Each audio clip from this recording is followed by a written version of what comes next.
So we're here at Comic-Con and we're talking... We are? We are. I don't know if you saw place. it.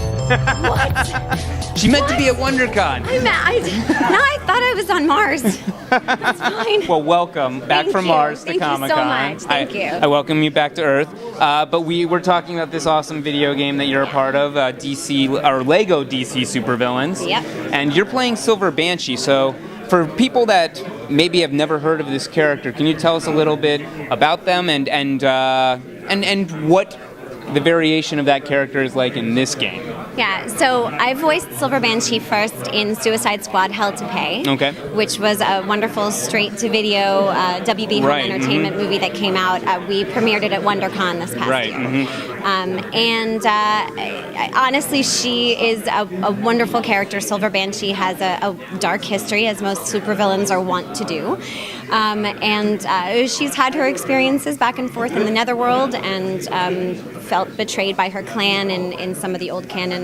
You can find out that she had wanted to take over after, this is long ago, in like sort of the first iteration, but that after her father's passing, she wanted to take over as the firstborn, and they said that a woman couldn't, and she rose up. So she ended up getting banished by her clan and ending up in the Netherworld, and I'm completely shortening her story. But regardless of which iteration you deal with Silver Banshee, Sure. there's always a darker history and a sense of I think, let's just say edge. So I definitely brought that same core of the character in this game. And it's funny, I'm getting a lot of questions about, how do you move from this sort of darker, Sure. Suicide Squad Hell to Pay was it's like a grindhouse kind of film. Yeah, it's very serious. Yeah, how do you go from that to the Lego world? And my answer is, how do you go from here to like dinner with your family, to a rock concert, right? To a sporting event, right? So it's a pretty easy transition for you. Well, the environment changes around you, Right. and you just respond differently to the environment, but the core is still the same. So that's how I see it, right? If I change that, then I'm kind of moving away from the character that fans already love. I can see that. All right. Well, let me ask you this: the animated, the process of recording an animated feature is probably very different than recording for a video game, I would think. Is that true? And how did you find those experiences similar or different? True or false? Mostly true. It is different.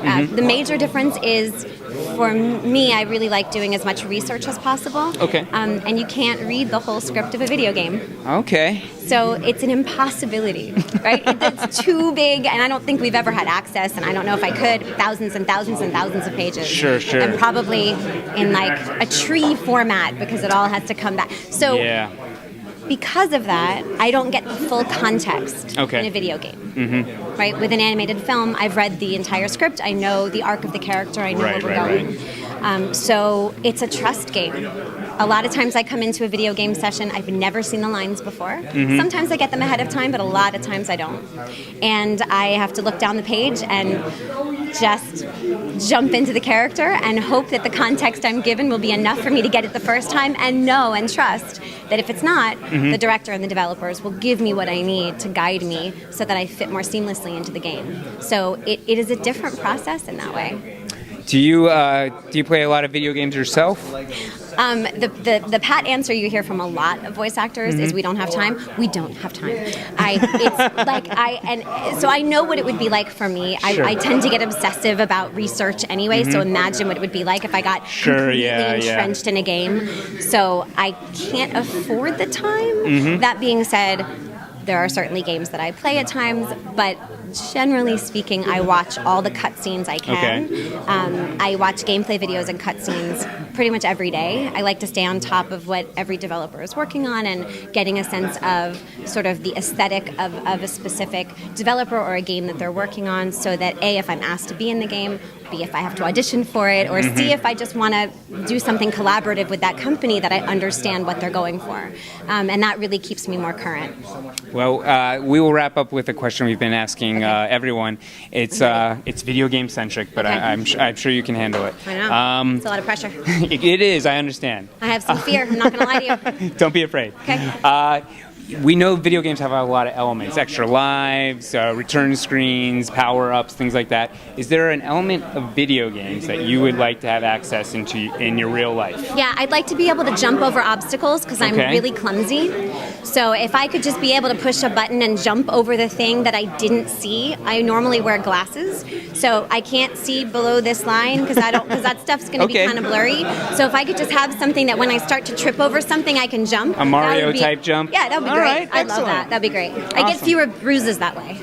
I imagine that Mario has very few bruises. I bet you're right. Well, thank you so much. We're very much looking forward to the video game. Thanks. All right.